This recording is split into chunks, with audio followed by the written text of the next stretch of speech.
CJ's permission. I think that's wise. Yeah. I think it's very wise. Somebody will ring the bell. Oh, even more wise. And sounds like you got this. Sounds like you really helped yourself. No,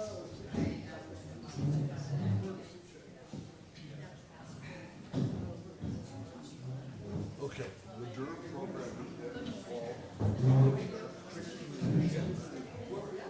Just remember that. His name is Eamon Agerton. I'll blow it.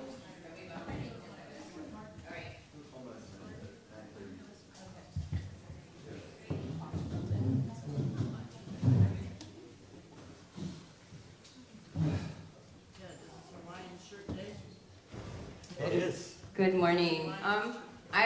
Can I get someone to go out and ring the bell? Okay, but can I get someone to go ring the bell so thank you. Arthur's gonna go or someone's going. Okay. Yes. So, let's go get in the beginning. Let's go from the front. So we're gonna start here again with announcements. There we go. And then we'll get going. There's a few announcements, and I'm gonna have, Pauline's gonna first talk to us about the talent show. Yay, so I have a few volunteers looking for more. The talent show is Saturday night, is that right? Yes. Saturday night. I'll be the MC. If you have some talent you'd like to share with us, I know you all do. Email me, pcondo@gmail.com, or just come talk to me, write it down. Who you are, the name of your skit, or whatever you're going to do. Limited to about 3 minutes. Last year we had that tested, for those of you who were here. So really it is about 3 minutes. I think that's about it. Oh, I think personally, in the past we've had some wonderful parodies of our program. And I think that this is a wonderful program to parody. So with somebody with parody type talent, please do that. Thank you very much. Also, I'm holding 2 pairs of sunglasses here. One of them is mine, and one of them belongs to Lisa Solomon. And I thank whoever found my sunglasses and returned them to the Lost and Found. And if you need to know where the Lost and Found is, it's in the phone booth, old phone booth, right there by the desk. Okay, so a couple of things that I want to say before we get going. First off, that at 4:30, Mike Overs is speaking in Newton West, and I believe his talk is called "Were Dinosaurs on the Ark?" So it unfortunately got left off the beacon, but he is still speaking at 4:30. Social hour tonight is at 5:30, and we will be having the IRAS and the Zygon reception. So there we'll have the cake that I promised last night. Another thing I want to talk about that we haven't talked about yet is the Star Island Annual Fund. So these are envelopes as we walk into the dining hall that you can pick up. Star Island is a nonprofit, so they also need our donations. So if you are feeling generous, it could be just, $5, $10, $20, whatever you have in your pocket. You fill out this envelope. Just also, they do ask what on here what conference you're in. Just put IRAS, because then we get brownie points. We like brownie points. But I just wanted to let you know that Star Island also needs our gift. So I just wanted to make sure we know that. All right, with that, I am going to turn the floor over to Ted, and then we'll get ourselves going today. Got that one? Testing? No. Oh. Maybe I'll take your mic. Okay. And then I'll take yours. Got it. I'm looking forward to Pauline's parodies. It'll be the Star Island answer to Saturday Night Live, right? For those of you who are postmodernists, you probably know what a hybrid is. Well, I'm going to give you a hybrid in the form of Lucas Mix.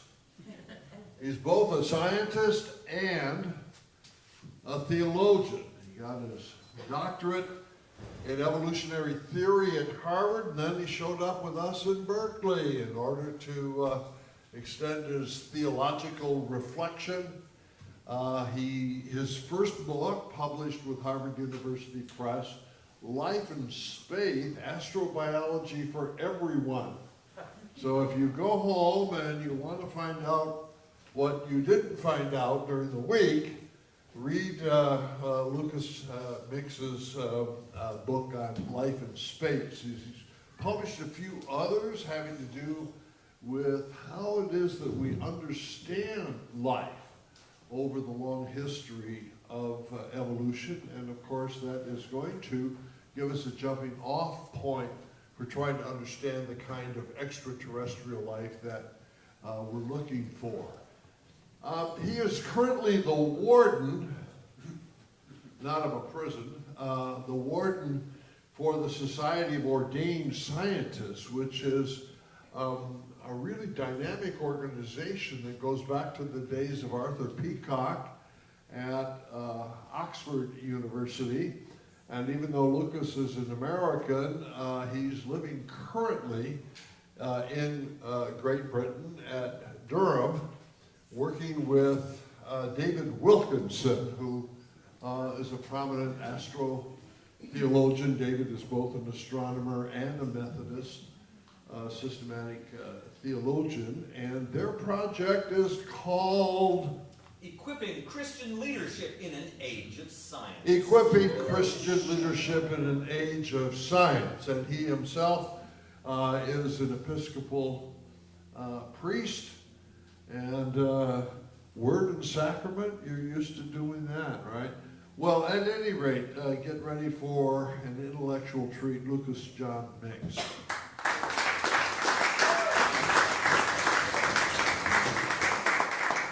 Good morning.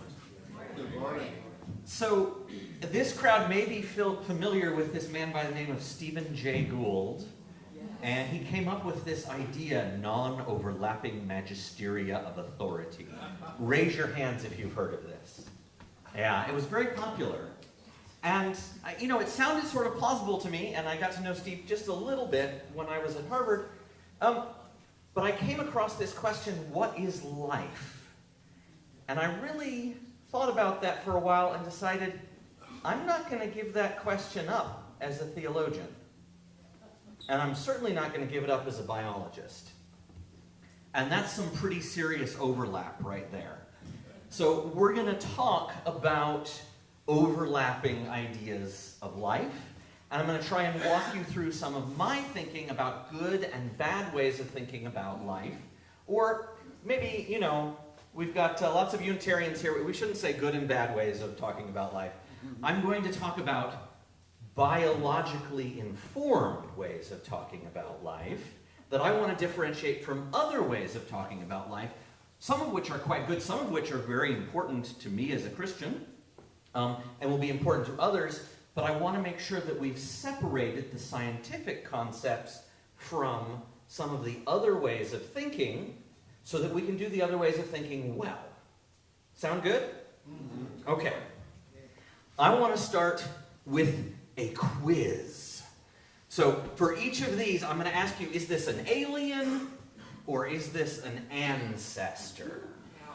Can we get a definition of the word? Huh? What is an alien? What is an alien?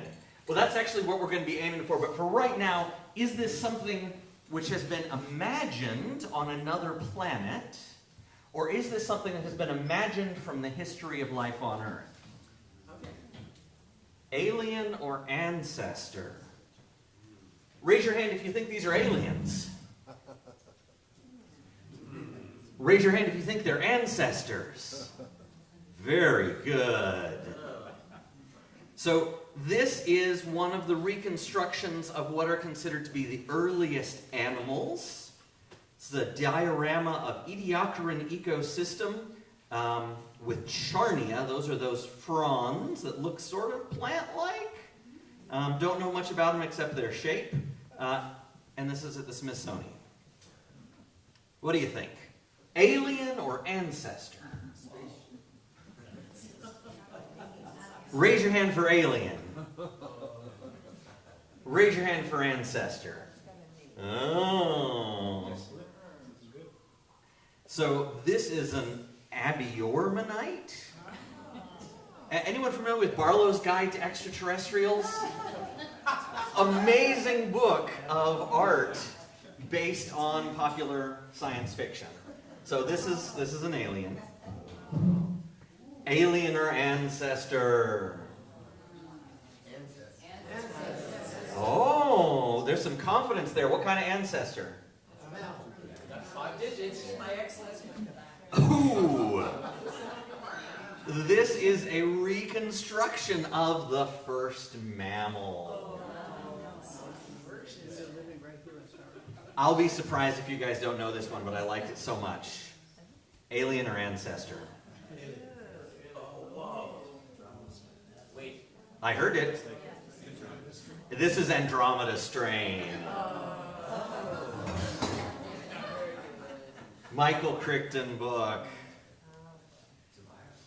Alien or ancestor? Why does it have to be an ancestor? Looks biological. This is actually a cousin, but it's a cousin that probably looks something like the common ancestor of animals and fungus.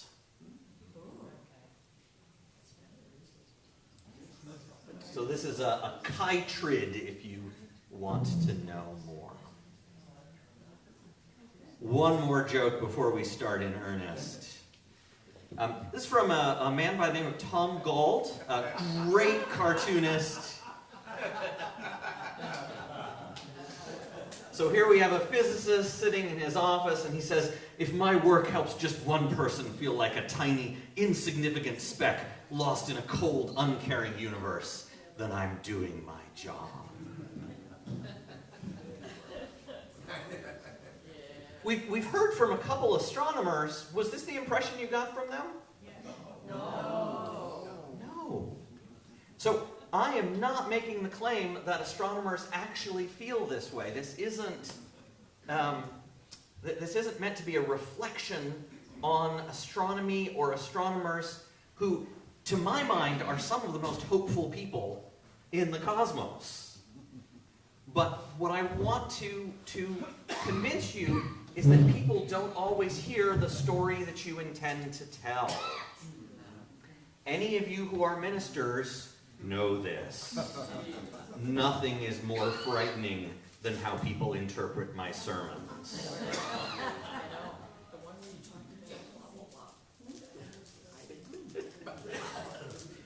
So we're going to talk about stories, and I want together to think critically, not just about the story that we intend to tell, but the story people are taking away from the things that we tell them. Okay, I'm going to warn you, sometimes I will put up lots of text. I would encourage you, if you see lots of text, just ignore it. For those of you who are academic and want to follow my argument, I'm going to try and lay out the points, so you can do that. And if you find my voice really annoying and just sort of want to tune out, then you can read. But it's basically the same thing. So, how will space and aliens shape religion? This is what Ted asked me to talk about, and Maynard. So, will encounter with aliens destabilize religion? I'm going to say yes. Encounter with the other always forces us to rethink our perspective. The question is not whether it will change, but how it will change. Will it do so significantly? Based on Ted's study and similar studies, I don't think it's going to suddenly make Christians stop being Christians, but it might shift the way we talk about Christianity. It might shift the Bible passages that Christians choose to turn to when talking about aliens. So we can think about multiple Christian narratives and multiple Baha'i narratives and multiple Islamic narratives, and how encounter with the other, be it a terrestrial other or an extraterrestrial other, shifts the way within those frames that we tell the stories that we do. And I always come back to this, the Christian in me trumps the biologist at the end of the day. I was sort of surprised by this. I actually go around the world and talk about science and religion. I always find myself preaching. And that's because I care deeply about how we treat the other. And so I want us to think about this question of when we talk about the extraplanetary other, what does that do to the way we think about our local other? Or as I would say, our neighbor. So I want to move from the science of alien life, that is astrobiology, to theology of alien life and life with aliens. Fiction and futurism involve a great deal of projection of our own hopes and fears, onto the alien. And I want to say, and hopefully the psychiatrists will back me up, we project in our stories. When the aliens arrive, we're still going to be projecting on them. So when I talk about projecting onto the alien, that's not because I want to avoid the question of when they actually arrive. It's because we are, in fact, preparing for what we project on them when they do arrive. Will you back me up on that, Calvin? Yes. And how alien is alien. So here we just have a schematic. There's planet X, which is some other world.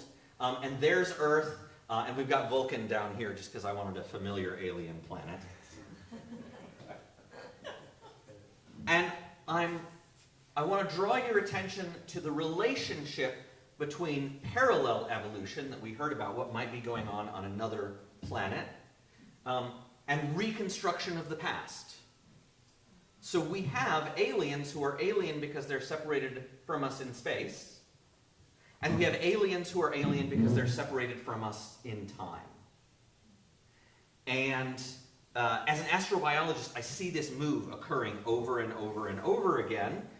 We're trying to use our knowledge of evolution on Earth to help us understand what other might look like on another planet. And this frequently jumps to prediction, which we've heard a little bit about, and I'm going to talk a little bit about. And as an empiricist, I get tense about prediction because I don't think we should think this way. I think we should think this way. The future has many possible possibilities. And hopefully our process theologian is going to agree. Yeah. So we want to be careful when we're talking about the future. We're talking about what could occur, and we're aware of other things that could occur as well. How many of you have seen this curve? This goes up a whole lot when we talk about the future, and it goes up a whole lot when we talk about astrobiology. How much data is represented in this diagram? 2 data points. None. This is just an exponential curve, folks. An exponential curve is something that happens in biological growth. And we figured this out 150 years ago. And that's very cool, but we want to think about where we're getting this idea from and how we extrapolate, once again, from what's happening in the past to what's happening in the future, what's happening here with what's happening there. And curiously, this data, the data on which this curve that you usually see with regard to either technology or population of life on Earth is based on numbers from 1950 to 1963. The exponential curve that everybody talks about is somewhere between 2.2 and 2.3% exponential growth. And that happened between 1950 and 1963, which is awesome. Boomer years. But that's a very small slice of the history of life on Earth. You know, maybe we'll extend this. I think there's reasonable views of the development of technology and reasonable data on the history of population on the planet, and you can do this. So I don't want to claim it's really just 13 years, but it is a narrow slice, and this is not the only curve that we can fit to this graph. So this is still very data poor diagram because we don't have time for me to give you lots of figures. But let's go ahead and start with this and see what we're going to map onto it. And the first thing I would map onto it is the current UN projections with regard to population growth on Earth. You can see this, this sort of red-purple line here. That is the growth rate from 1700 to 2100. And obviously, when we get to this little color change here, that's where we are right now. But you can see there was this big peak. Population went up very steeply, but it's already started going down. And most experts seem to think that we are going to top out somewhere around 11 billion sometime in the next 100 years. Now, Yeah. I don't think 11 billion is a happy number for the planet. I still think that's overpopulation. I still think we have a huge problem. I'm not trying to say that we are not populating the planet too quickly or taking advantage of resources. I just want to say that the curve of exponential growth that goes on forever is not the one currently supported by the data. And we see this frequently in populations. You run to a certain limit on your resources and you top out. And this is really where we think things are going right now for planet Earth. I'm not going to show things for the advance of technology, but we might make similar arguments, so I'm just going to throw that out there. I don't think that will be exponential either, because I think that there are limits to resources and how we use them. Unfortunately, this is the happy curve. Does anyone know what the unhappy curve might look like? Yes. Some of you may have heard of Reindeer Island or St. Matthew's Island. It's this wonderful sort of real-world example where we got to see things go horribly, horribly wrong. Reindeer were introduced to this, this small island. I think it's in the North Atlantic. I apologize, I've forgotten. Their population just shot up as they ate all of the greenery on the island, and then they ran out of greenery, and they died. And we do know from evolutionary observations and evolutionary theories that populations don't always sort of settle in a nice, neat curve. They can have chaotic fluctuations. So for example, if I have lots of fish in a pond eating smaller fish, the big fish might eat all of the little fish, and then there's no little fish, and the big fish start dying off, and so little fish come back, and so the big fish come back. And so you have one of these things that is very hard to predict. So it's entirely possible that, given the things we know about population, that this is the kind of curve we should expect from the future. Do any of you want to live in the chaotic region here? No. We're going to see that in the debate tonight.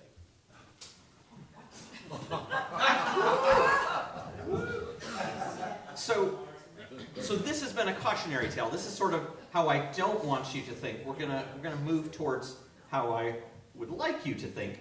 And I want to make a distinction that's very important in biology between development and evolution.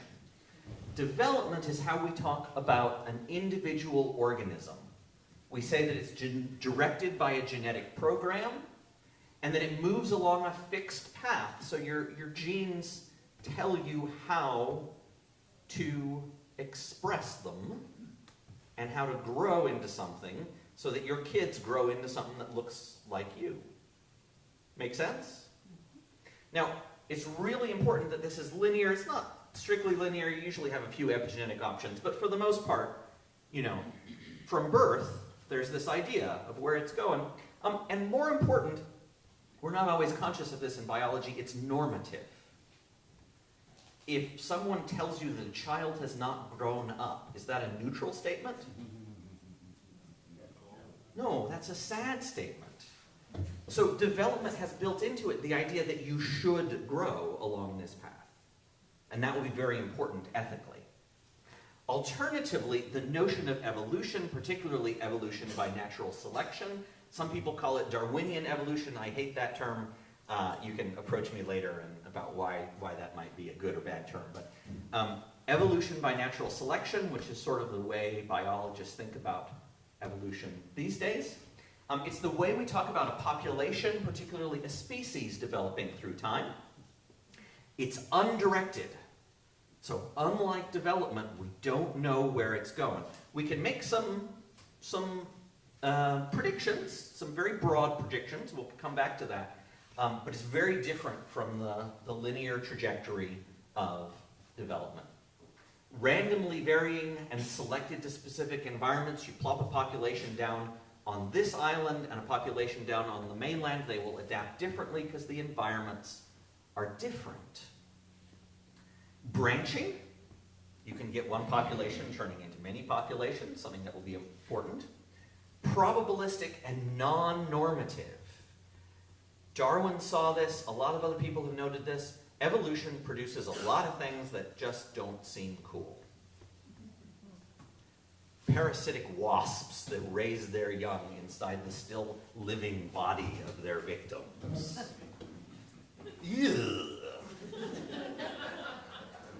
Darwin looked at this and he said, if this is providence, I want nothing to do with it. This matters, folks. If we tell the story that this is providence, that will affect people's faith. So we should think about if that's providence, how is it providence, and how that story gets told. Why the distinction matters. Evolution, this term, this science, has cultural authority based on the power of prediction. We just got through COVID, mostly. It's hanging on. How many of you heard we have to follow the science because we can't understand this virus without the science? Evolution is a word to conjure by. Whether you do it intentionally or unintentionally, when you use the word evolution, you are tying into this structure of social authority. And it matters to those of us who study evolution, and it matters to the general public how that word is used. Development by gene expression also has cultural authority. Some of you have heard of, this wild biologist by the name of Dawkins, who's, apparently popular in some places. Dawkins is popular as a metaphysicist because he's a really good developmental biologist. And it matters how his understanding of genes gets mapped onto his authority as someone who can speak about reality. Both terms predate current usage. If we're using them a different way than this biological way, it's worth asking how we're using them. Both terms have valences and value commitments, especially if we're using them in the pre-modern science sense. Because evolution used to be talked about in a very different way, a progressive way. Teilhard de Chardin that we heard about used it in this pre-modern way, and it's really, for my mind, a wonderful mystical theology, but it's horrible evolutionary theory. Critically, it was really good evolutionary theory when Teilhard wrote it. And this is something that we've probably noticed about science and theology. If you hitch your wagon to the science, and the science changes, then you got to go with it. So be very careful on your theological propositions. If they're hitched to science, and the science changes, what happens? In our context, I want to sort of draw your attention to this idea that space travel will be human adolescence. How many of you have heard of this idea? We're going to space, it's sort of growing up as a species. I'll show you some examples later. This, I think, is very common in the way we talk about space travel. This is clearly a developmental rather than evolutionary metaphor because we're talking about the population. Biology has rejected development at the level of species. Therefore, this idea is not biological, but something else. Anytime you hear people talking about human development and they're not talking about individuals, which we might do in psychology or medicine, but talking about the development of the species, like more and less developed societies, more and less developed technology, this is applying a biological metaphor to the species, but it's applying a metaphor from biology that biologists would not apply to the species. It assumes there is a linear trajectory which is normative. We should go this way, and if we don't go that way, it's sad. Developmental soteriology, for those of you who want the big words. Soteriology, a doctrine of salvation, is the idea that our salvation lies in pursuing technological advancement, thought to lie along an established trajectory. I thought this was an overstatement at the beginning, but I dove in a little bit more. That trajectory goes, discover science, discover rocketry, discover radio telescopes, go to the moon, go to Mars, conquer the galaxy. The last step really surprised me, but lots of science fiction. Go to moon, go to Mars, conquer the galaxy.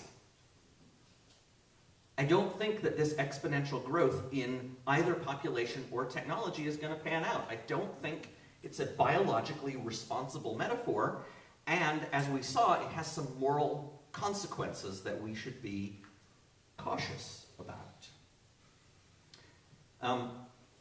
Personally, I'm open to progressive and developmental ideology. As a Christian, I think we are the body of Christ and we are growing together. Woo! And I'm a big fan of space travel and radio telescopes and all of these things.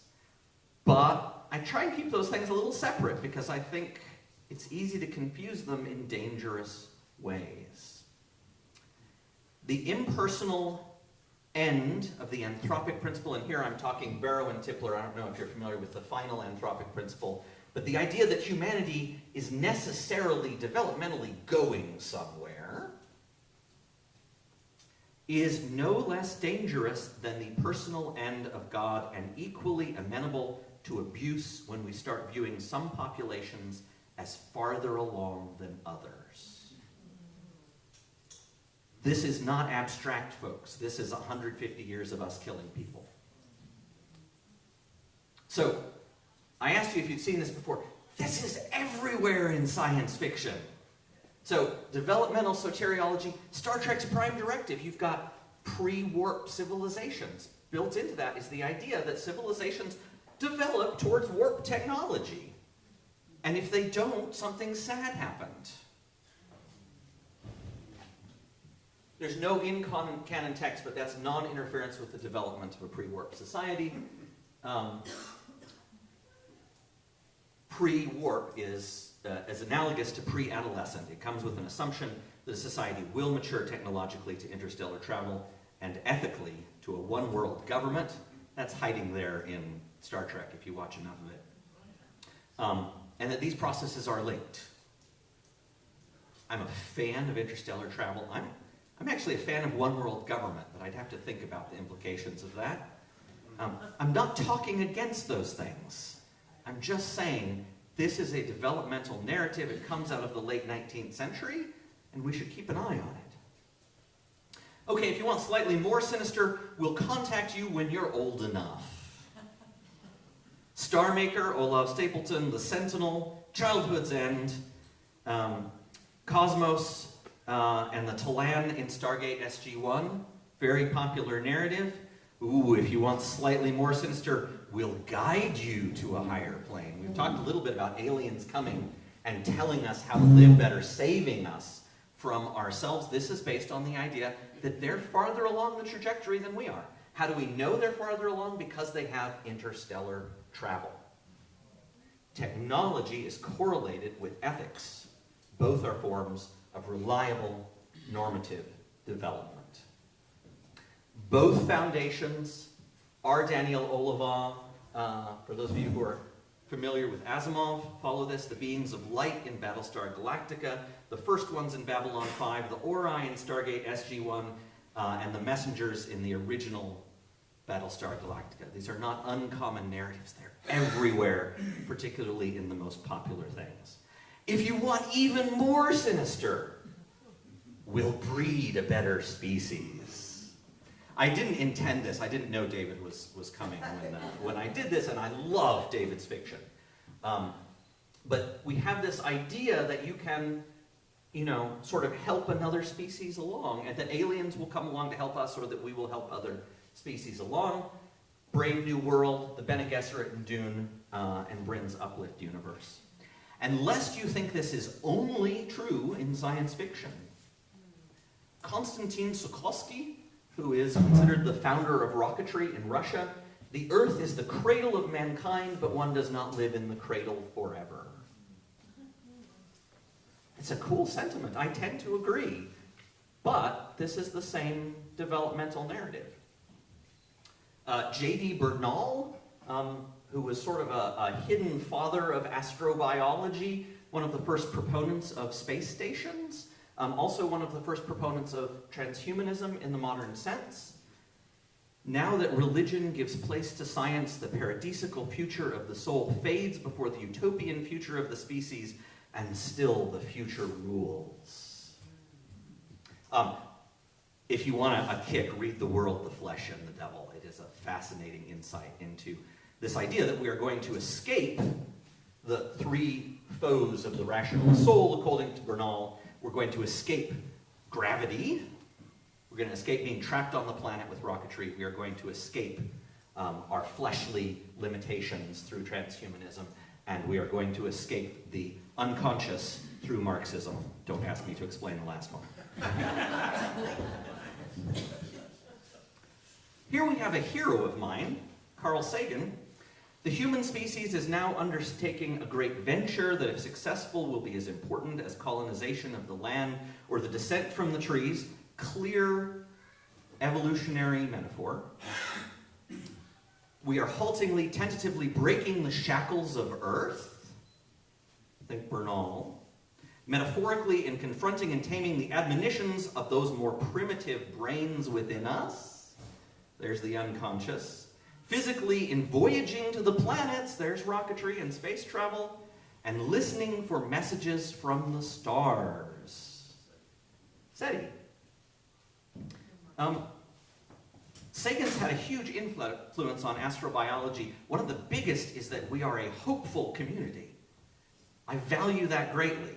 I really like this. I love the book Contact. I'm not telling you that there is something wrong with Sagan, but I'm saying there is something built into this view of the universe that we want to watch out for, particularly, as in Sagan's case and Gene Roddenberry's case in Star Trek, there's an idea that one world government and warp drive are going to come with the abolition of religion.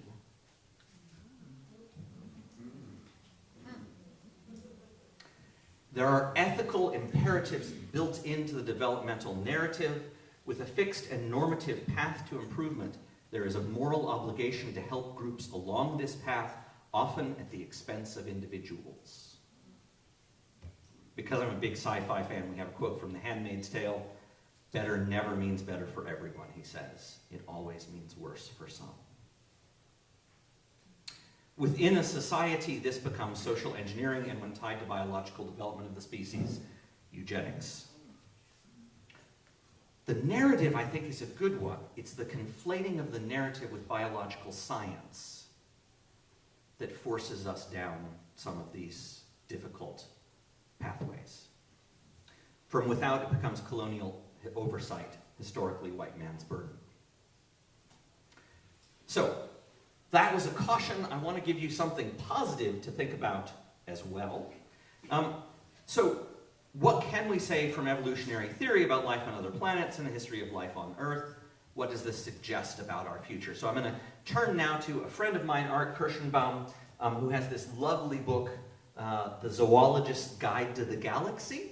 And he talks about parallel evolution, I think, in a very responsible way.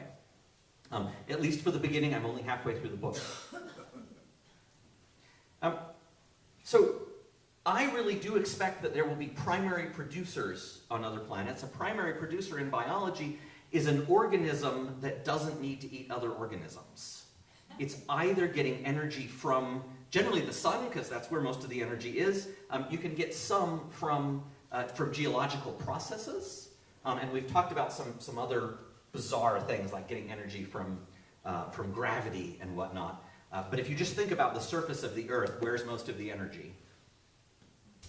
Sunlight. Comes in, it's free, it heats up the planet. Very good for us. Results in wonderful things like oxygen. Raise your hand if you like oxygen. Okay, so read my book on vegetable souls if you want to know about the history of this word plants. But basically when most people talk about plants, they're talking about primary producers, stuff that doesn't eat other stuff and doesn't move around much. You know, when you have a certain density of these things, there's this strategy that becomes available to you. You can eat your neighbor. Because your neighbor has taken all of this lovely sunlight and concentrated it. And so, you know, maybe it's a little bit easier to get by chomping. What happens once you have chomped everything in your immediate vicinity?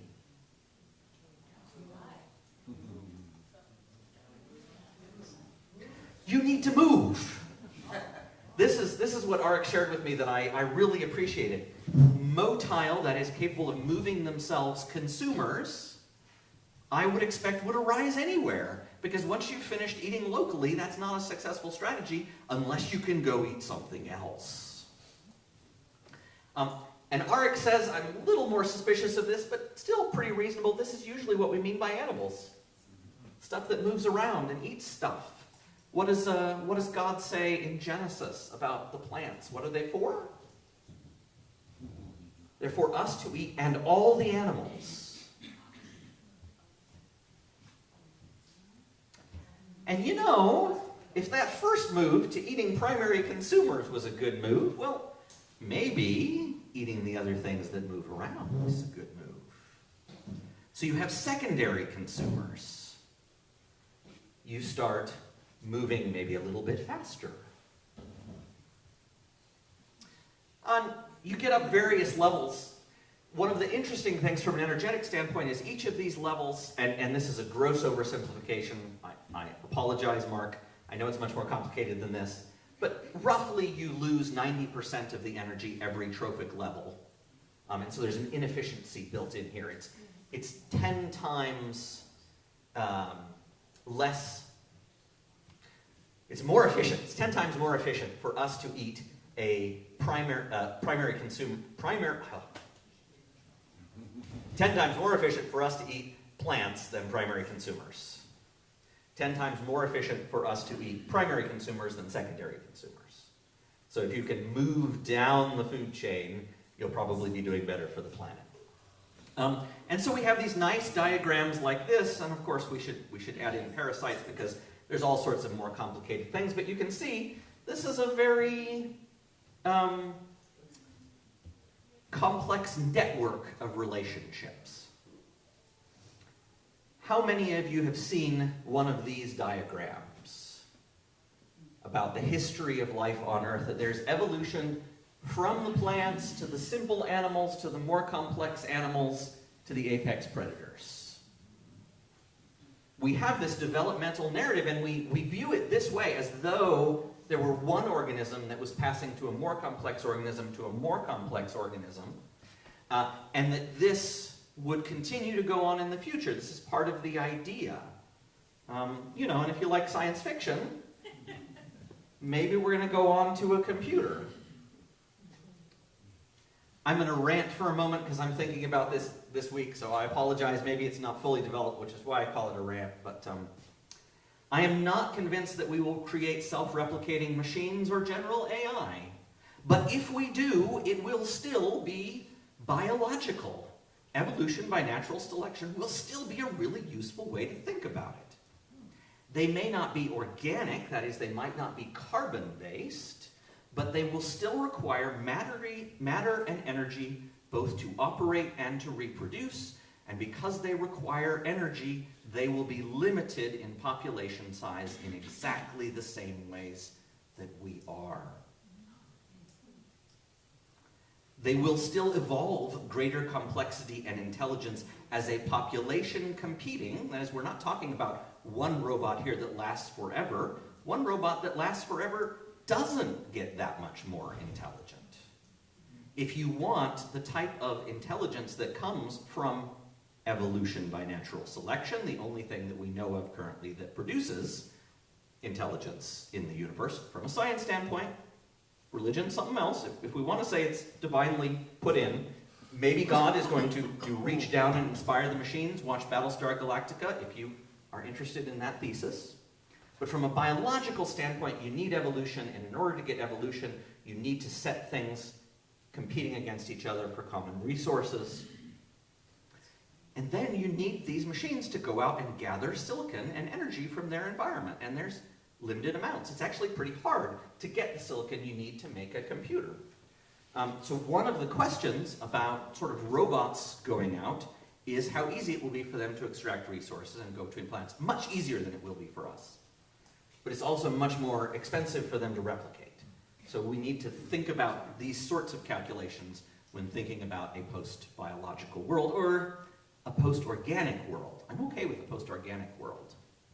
But it's not post-biological because it's still evolving, it's still metabolizing, it's still replicating and doing those things. I, as a biologist, will not be out of business, or, you know, the robot that replaces me. So we should not be telling this narrative. We should be telling this narrative. This is what biology suggests, that you go from that one simple plant to an association of plants and consumers, to an association of plants and a few more consumers, but more plants because you need more energy, to even more plants. So if you want that little red guy there, which represents us, you need this whole suite of other things going on ecologically to support that. And I put up this diagram in the hopes that I could show you the relationship between the number of plants you need and the little red guy. And you know what? I didn't have enough dots. There's only an orange guy on there. It takes a lot of green dots to get to one of those red dots. We have this dream that we will hook ourselves up to a machine, and that machine will cycle everything around and we will live without all of the green dots. Yeah, there might be something hubristic about that. Read RUR. We want all of the labor that's done by those other parts of ecology. We want all of that to be done in the background and hidden, and not have to worry about all those other organisms. And I'm going to say, as a Christian, we should be worried about those other organisms. And as a biologist, I really doubt we're going to ever get by without those organisms. And yet, this really is the narrative that we usually see in space travel. The myth of space travel from the mid-20th century makes us individualists. And I have picked the worst offenders here. There's wonderful, read Ursula Le Guin. Ursula Le Guin's doing something completely different, but, the hard science fiction that you will have seen that is still popular in things like Andy Weir's The Martian and Hail Mary, also fun books, I recommend them, or Kim Stanley Robinson's Mars trilogy. This hard science fiction has this individualism built in. I had an insight, I don't know whether you will consider it an insight as well, but hopefully you'll agree with me on this. Why is a captain always the hero in Star Trek? Have you noticed this? The captain is always the hero. Because the captain has tons of people serving them whose loyalty is never questioned. And they have an authority structure back on Earth that they question regularly. So Captain Picard gets praised for breaking away from Star Trek, from Starfleet, when it needs to be broken away from. But anyone who breaks away from Captain Picard is viewed as bad. It's an individualist narrative because it hides the support of all of these people that go into making Captain Picard's job possible, and it minimizes the responsibilities of Captain Picard to those higher up. I like Captain Picard. But it's sort of interesting the way this pops out as a narrative, and it's worth thinking about. And this is closely coupled with the developmental soteriology of technological progress, which I have mentioned. If you want to dive deeper into this and the ethical forerunners and implications, I highly recommend, I apologize it's not on here, Science as Salvation by Mary Midgley. And she's particularly looking at some of the pioneers in astrobiology. She's going to talk about Barrow and Tipler and Paul Davies. And this narrative that we will advance and that we must advance into this spacefaring technological civilization. David Noble, in Religion of Technology, does a wonderful job of showing how this narrative arose in Christian millennialism. He goes all the way back to Joachim of Fiore, but takes a very hard look at Francis Bacon and the ways that this progressive narrative is built into science from the beginning. I always want to be cautious. I am a huge fan of science. I have devoted more years of my life to biology and scientific method. But it isn't entirely possible to separate these ethical questions from the philosophical foundations, and we want to think through those. We want to be aware of them. DeWitt Douglas Kilgore has this book, Astrofuturism, which is a critique of hard science fiction in the mid-20th century that particularly looks at the question of race and the way racism has been baked in folks like von Braun and O'Neill, who was one of the pioneers of space station thinking. I am a Christian, but I'm a critical Christian. I am a scientist, but I am a critical scientist. So I try to figure out how to evangelize both of those without people hearing stories that I don't want them to hear. The myth of space travel makes us individualist, but the practicalities of space travel will make us collectivists. Some of us. There is what the diagram should look like, with the little green dots and the yellow dots and the orange dots and the red dots, and they have all been put into one of these artificial containers with rockets on it. This is what traveling to another planet will look like. And we know this. NASA and other space agencies have done lots of work. We heard about Biosphere 2 in Arizona. How do you bring this entire community with you when you go somewhere? And we will make it smaller. It's probably, not going to be of this size. I don't know. It might need to be, but I don't think it will be. Silent running, if you want a picture of what this might look like on this scale. But even on a small scale, we're going to take all of our gut bacteria with us. We're going to take insects with us, whether we like it or not, and we'll try and get rid of them, but they're going to come anyway. So how do we think through what it means not only to go to another planet ourselves, but to bring other things with us? And we have to bring them with us, because we can't get by without them. We are dependent and contextual. So I'll reiterate, the myth of space travel makes us individualists, but the practicalities of space travel will make us collectivists until we reach another habitable planet. And then we're going to have something really interesting happen, which is if we do set up a new ecosystem, a new biosphere, which is separate from the biosphere on Earth, then there's going to be a new community, and it's going to evolve differently than the community on Earth. And in oversimplified terms, you're really going to have a new up and down. Not just a gravitational up and down, but a value up and down, because you will be part of a different community. And this is something interesting to think about. Pandora's Star, if you want a science fiction that explores whether once your species gets to 2 planets, do they become competing? And a lot of this just has to do with the resource consumption necessary to get between the two. You will probably get reproductive isolation, because it's just really expensive to go from planet to planet. And once you have reproductive isolation, then it's really easy to go through this process that biologists call speciation. And then you have to ask whether humanity will be 1 species or 2.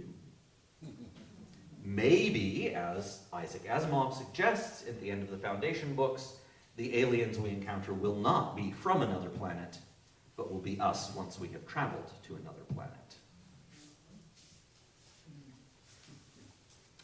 Theological take-home: beware of developmental soteriology claiming to be science. They were tightly coupled in the early 20th century. When do you think that the Department of Eugenics at University College London became the Department of Population Genetics?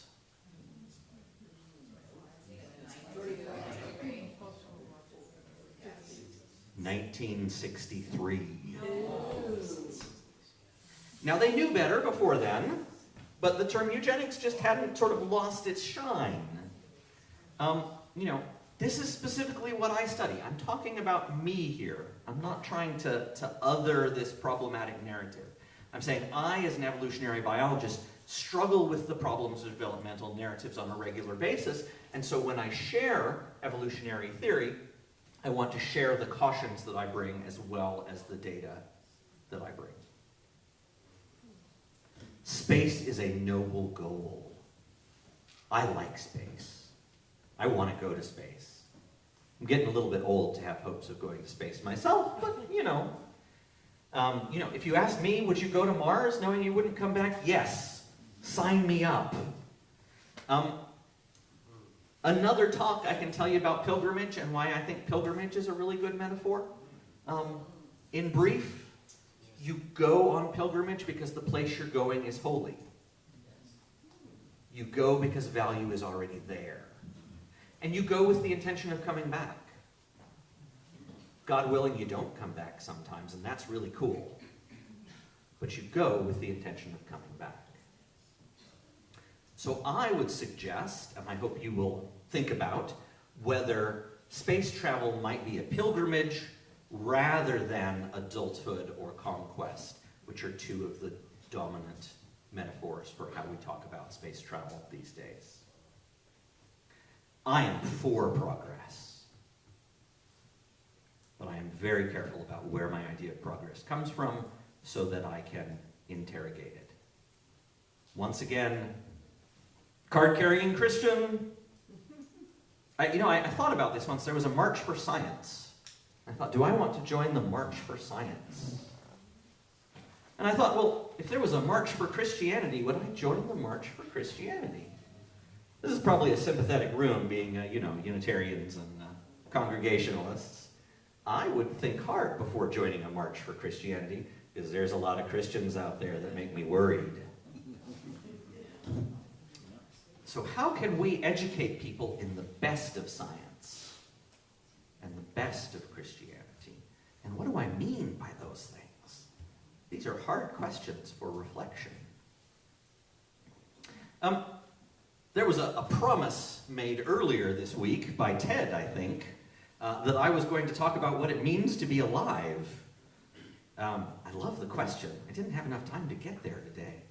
But a quick plug that I think is related to what I've been talking about. To be alive is to be in relationship. Once again, I think probably our process theologian is going to agree on this one.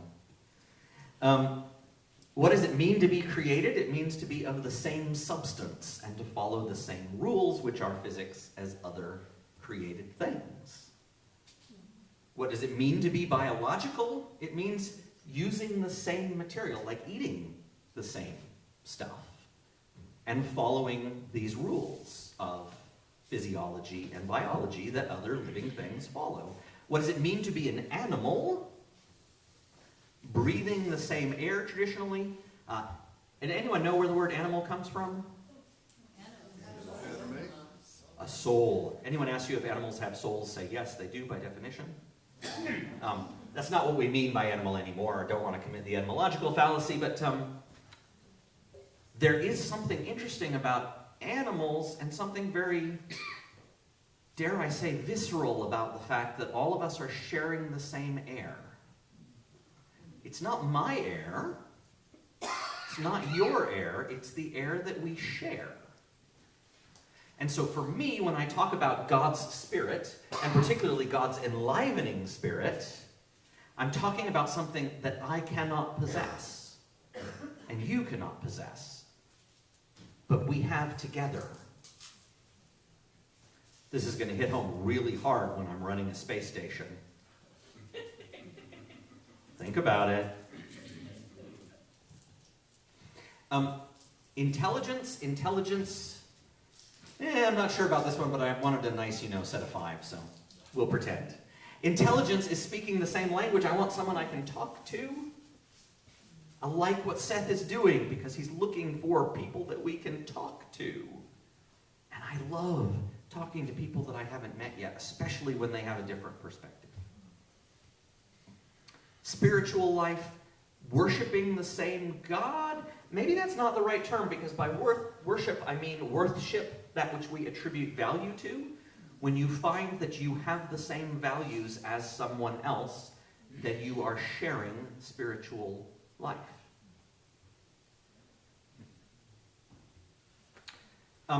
In case we have any die-hard Christians in the room who just won't be satisfied unless I bring it back to a line from Scripture, which I'm always happy to do.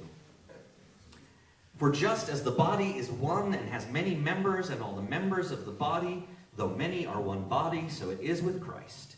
For in the one Spirit we are all baptized into one body, Jews or Greeks, slaves or free, and we were all made to drink of one Spirit. We are in relationship. This is Christianity. I joke as a biological theologian that all of us take some parts of Scripture literally and some parts of Scripture less literally. I want you to think of the biological stuff more literally. When they talk about one body, well, let's think what that means biologically. Grafted onto the vine. Nice biological metaphor. Fed by the body of Christ. Nice biological metabolic metaphor. If the Old Testament is your thing, God said, this is the sign of the covenant that I make between me and you and every living creature that is with you. God doesn't just covenant with humanity in Scripture. God covenants with every living thing. For all future generations I have set my bow in the clouds, and it shall be a sign of the covenant between me and the earth. And if you want a nice example of being careful of Christian stories you tell and what people get from them, Noah's Ark. Very lovely ending to a very troubling story. My hope is that this presentation and faith will lead us through troubling ideas once again to a comfort. And that comfort is in shared relationship. For more information, if you want to know about my thinking, particularly about stories to going to heaven, so Galileo has this lovely line: the intent of Scripture is to tell us how to go to heaven and not how the heavens go. That's a good point. I really don't want the church telling me how to do science, and I think that's very, very crucial. Yeah, but sort of like the Stephen Jay Gould quote, yeah, the stories that we tell about going to heaven and how the heavens go are related. It's worth thinking about how they're related. So I talk about that in this chapter, decoupling physical and spiritual ascent narratives in astronomy and biology. More broadly, you can find Life in Space. I have to say this, don't read Life in Space. It's 15 years old. And astrobiology is a very rapidly moving field. The best I can recommend is actually David Catling's, might just be astrobiology. Oh, no, I'm going to forget. Might just be Astrobiology for Everyone. It's by Oxford Press and, sorry. Okay, life concepts from Aristotle to Darwin. I look at what it means to be a plant and what it means to be an animal, and how the concept of physics, which is the regularities of everything, and psychology, which is the regularities of living things, or particularly thinking things, diverged over the last 2,000 years, and why we find it so difficult to talk about one science for both of them. The end of final causes in biology. This one's more technical, but if you care about teleology and purposes, I talk about what sorts of purposes I think are allowable within responsible biology and what types of purposes are not. A huge thank you. I have had a blast here. I've really loved listening to all of the presentations. I have loved talking to you. So thank you to Ted and to Maynard and to the other speakers and all of the participants. Thank you to David Wilkinson at Equipping Christian Leadership in an Age of Science, which employs me. I love this project. Take a look. There's just one aspect of it that I want to call to your attention, which is the New Narratives Project. A few of my colleagues at York University looked at the popularity of conflict narratives between science and religion and said, yeah, can we share some of the more harmonious narratives and see what kind of uptake and discussion we get. So the first set of those is out now. You can read them. Talks about finding the direction of Mecca when you're in space so you can pray. Talks about the calculation of Easter and the ways that astronomy and Christian theology have been tied together historically. And much more prosaically talks about a nun who is a microbiologist who makes cheese. Science doesn't have to be scary. Science doesn't have to be alien. Making cheese involves science. And feeding people involves faith, or is related to faith. I'll do a quick plug for the Society of Ordained Scientists. If you are a minister who is also a scientist, and what we think about is, are you responsible for representing the faith commitments of a community, and are you responsible for representing science? Those are the sorts of people who join the society. If you want to know more, go to ordsci.org or talk to me. And a quick plug for the Society for Social and Conceptual Issues in Astrobiology. That is an academic society. The Society of Ordained Scientists, we're all about prayer. We think that this whole discussion just requires more prayer. It is not an academic society. Society for Social and Conceptual Issues in Astrobiology, if you're interested in questions of how theology and philosophy relate to astrobiology, check us out.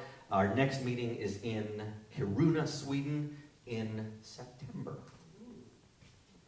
And that is it. All right. We actually do have time for questions. Yep, we've got, what, 5 minutes or something like that, and how would you like to respond spontaneously? Please. By the way, I think on your quote from Corinthians, if it says that we're one spirit and it uses pneuma, that's a translation of ruach or nephesh, and if it's nephesh that we're talking about in Genesis, then literally Genesis says that animals have souls because we all, as earth creatures, all share one soul. And I think that's what Paul has in mind, that we share one soul. That is not in the English translation, it's in the original Hebrew, that there's one nefesh chaya. My question for you is whether or not you see developmental soteriology in long-termism. And the reason long-termist philosophy I think is important to bring into our conversation this week is because it is the philosophy that people like Elon Musk, I'm not in chapel so I can say it, Elon Musk is subscribing to in some of these, the SpaceX and everything. And a large proportion of people in Silicon Valley subscribe to this philosophy, and it's funded right now at about $65 billion, and is thinking about things like climate change by writing off most of humanity and saying, well, you know, if we subscribe to the view that the trillions of people yet to be born have some destiny, some importance, then saving them outweighs, you know, losing most of the 8 billion people on Earth now. So let's have the plan to deal with climate change be to blot out the sun with solar radiation management. I'm wondering if you are familiar with long-termism, if you've thought about it in this context, because I think what you say about developmental soteriology is super important to illuminate there. Thanks. I try very hard not to speak ill of anyone. So I'm gonna leave it out there that I think developmental soteriology has concrete, dangerous implications, and that those of us, like myself, who are involved in space exploration want to be careful of the way we talk about space exploration so that it's not feeding into unhealthy narratives. All right, any other questions?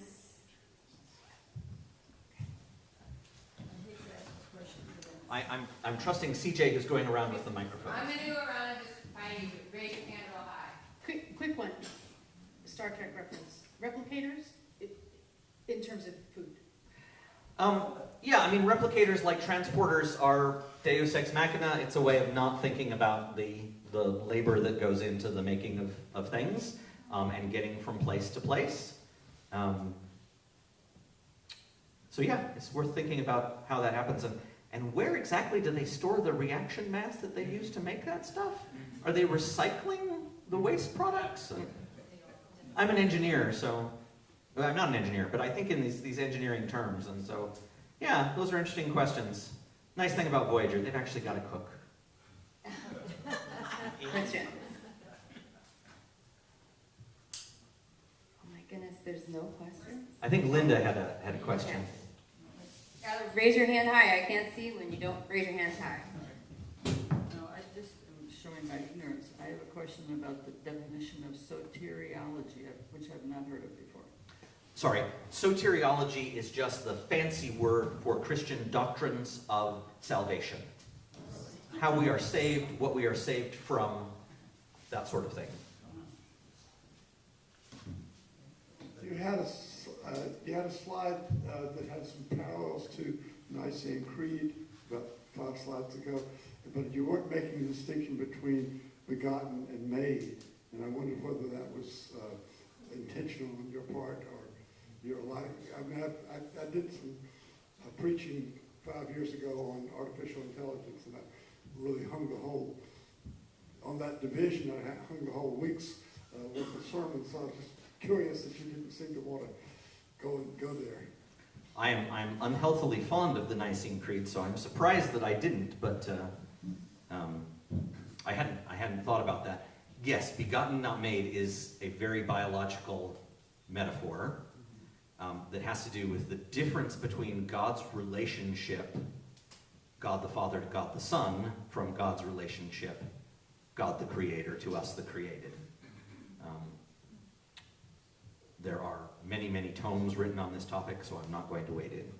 All right, so actually it is time for a coffee break. So let's go ahead and give Lucas another round of applause.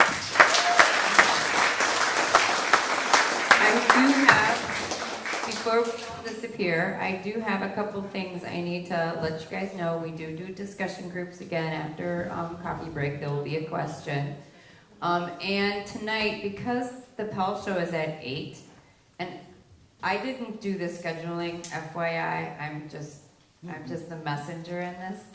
So because the Pell Show is at 8, we are going to shorten dinner in order to make sure that Lucas has an opportunity to answer and the questions that we come up with discussion. So we will start at 7:30, and we'll try to we won't have a, we'll go as long as we can or how long as, but the Pell Show happens at 8 tonight, and it's something that people who who have been here before will want to go to. So we'll start at 7:30. We won't have a full hour, so I'm really sorry. Where is the pill? It'll be in the right by the front desk.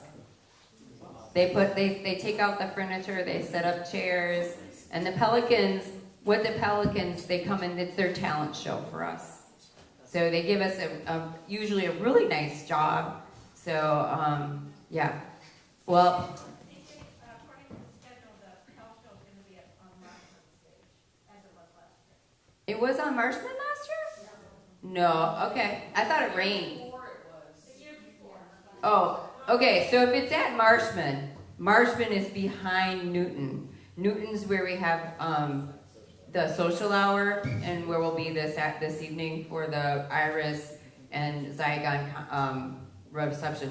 I do invite everyone to come, to come out and have a piece of cake, and even if you don't particularly want to drink, you can have a drink, but you can also just have a soda or whatever. So come on out and join us tonight, okay? So have a good coffee break.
I'm curious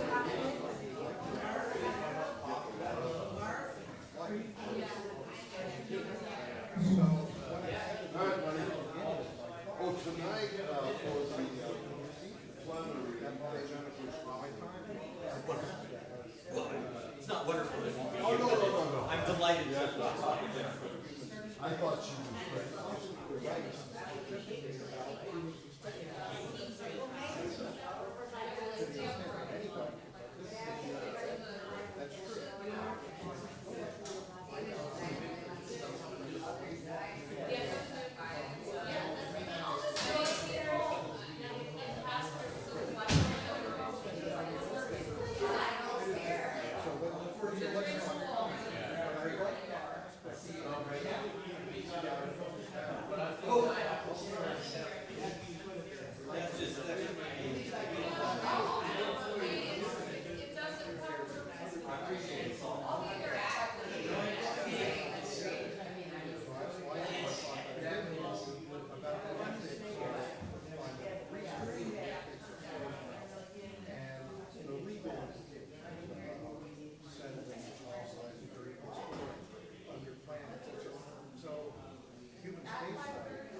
Send people to Mars, maybe even the moon. So you're not putting them on a Winnebago for a couple of weeks.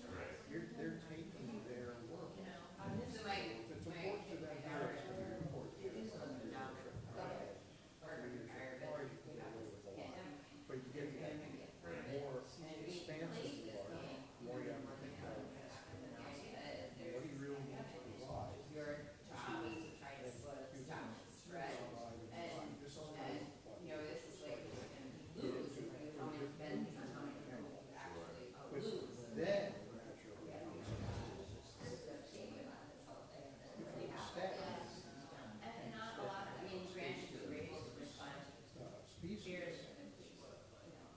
How does that change humans? So I like this idea very much that it would go and meet another species, which would be us advanced after development. Okay, that's a cool way to phrase that idea. Trying to get out part of my thought was that our bodies change. When we go in space, they change over 6 months, every year. There will be changes that will come irreversible after the course of 5 years. In which case, you got to see it's like And I was still lecturing because I was still doing my classes because everything was online. the bad. But I literally would say, okay, guys, I can't talk. But I talk. But, it is really, you can't, but that's So it's so strange, as you covered so much material, which is really fascinating by it, but I guess that's kind of what I say, what do you think about that? Which is 100 years.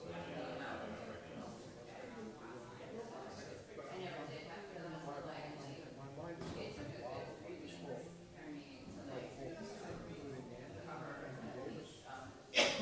so wow, this whole these are all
Sulu, they're like the, I never really thought about that. I'm not a huge Star Trek fan. I used to watch it a lot when I was a kid.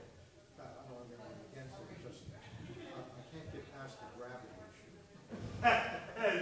You want me to take this seriously? Right.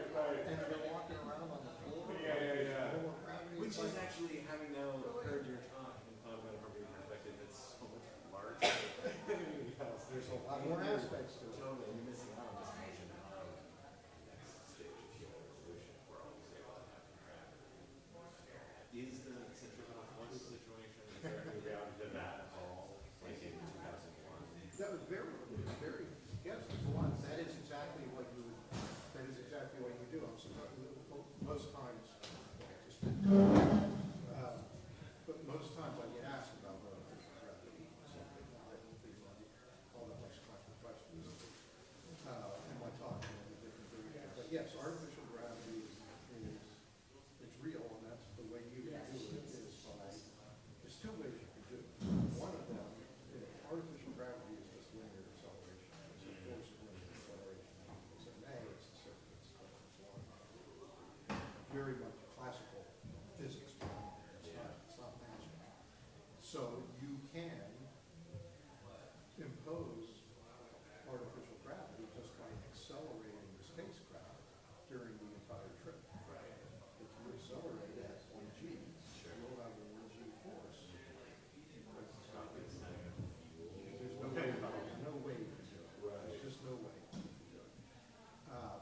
But maybe can you accelerate at 0.1g?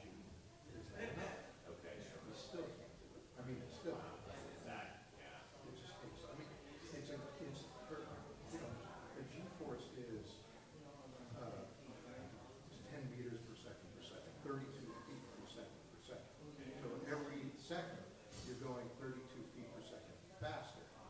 So by the time, you do the math, it's like freshman calculus, freshman physics in high school. By the time you get up to certain things, you're going like, some significant fraction of the speed of light. So, and then, the thing you have to do is halfway through, you have to start decelerating at the same rate. Right, which actually is good because you just turn the spacecraft around. Then the deceleration becomes an acceleration. Okay, there's a nice symmetry to it. But still, you don't have the capability to do it. So, but that's for the record.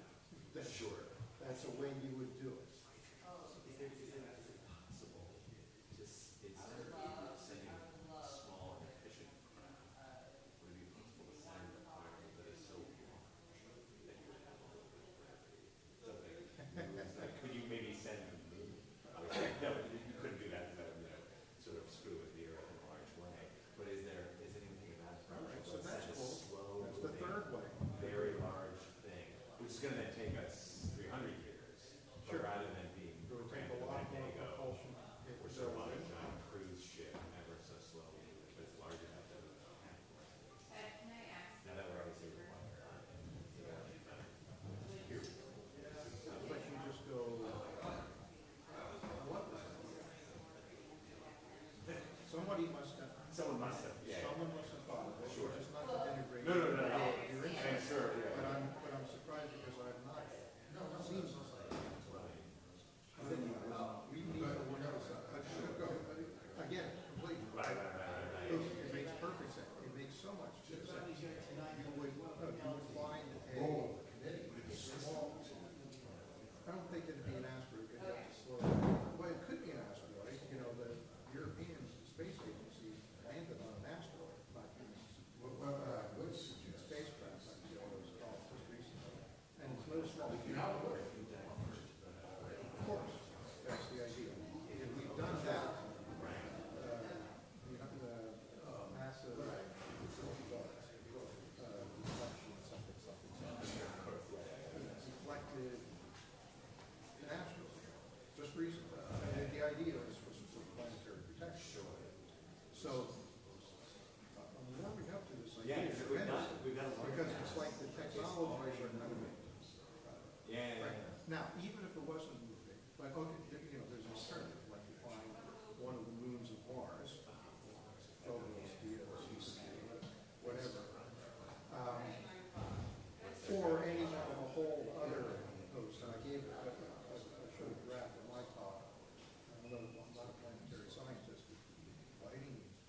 Sure. Crazy idea. Well, hold that thought. Because I do want to answer the question that you actually asked. Right. Which is whether the 2001 Gerard Kennedy Yes. stuff. Yes, that is how you would do it. It is centripetal acceleration. The trade-off is the smaller the vehicle, the faster you have to spin it. Of course. Same gravity. Well, the bigger it is, the slower you can spin. Oh, yeah, that's a big The bigger it is, the more expensive it is. So nominating the clear engineering trade-offs, classic engineering trade-off stuff. here in the And there are some complications that, which are good or bad, depending on how you look at it. You know, if it's this huge thing, maybe you can get up to half a G at the rim. The closer you get to the center, the less the G level is, until you get to the very middle and it's 0 G. But that's cool. That's how you get in and out. Right. You dock a spacecraft at the center, and you get in and out. You live at the other place. When it's time to go, you start to say, days, maybe over hours. So, okay, cool. It has this built-in system. Living in a rotating environment is no small feat. There are some vestibular issues and some other things. Yeah. But people have done research on this. My thesis Yeah, you're doing something different? so we think we can overcome that problem. Okay, I'll come out. It's not true. The way that it would probably be done is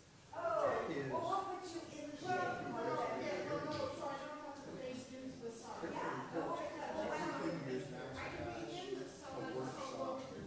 We did one about 10 years ago on the state of NASA on artificial gravity. You bring the engineers in and they say, here's what we thought 50 years ago, but look, here's how we think we're doing it today. And you bring in medical people, you bring in all the, okay, fine. Hey, this looks like we made a lot of progress conceptually. And then that sits on the shelf and 15 years later. So my thesis advisor also used to say, it's a cliche by now, because he used to say, artificial gravity is an idea that comes around and around and around and around. And it does. Every 15 years or so, it comes around again. People take it seriously, and then it kind of dissipates, dwindles. But, okay, the way you would do it is you would put a thing here and a thing here, and this is where you live, and this is where you store your stuff, and you spin them around, and maybe it's a tether, maybe it doesn't even have to be a hard, rigid body, because the centripetal force will extend it. But maybe, you know, simplify your calculations and maybe make that a rigid truss of some kind. The point is, it doesn't have to be a 2001 thing. You just live in a small volume over here anyway, and it's just must be the counterbalance, and you spin that thing up. That's how it would almost certainly be done in the short term. Now again, how big do you need it? How fast do you have to spin it? Okay, you need to work out all the medical aspects of it, which you can only do by putting a centrifuge in space, and we do not have a centrifuge. We have an animal centrifuge in the space station. It's great. But you know, they do experiments on mice. Okay, it's better than nothing. And they actually built a human centrifuge, and it's sitting in a storage facility. So actually, it's probably sitting outside somewhere. So we will not have a human centrifuge on the space station. And even if you had a human centrifuge on the space station, it's pretty small because the space station isn't that big. So it's a well, I mean, space is big. It's like 100 meters across. But any given, you know, it's like the inside of a jumbo jet.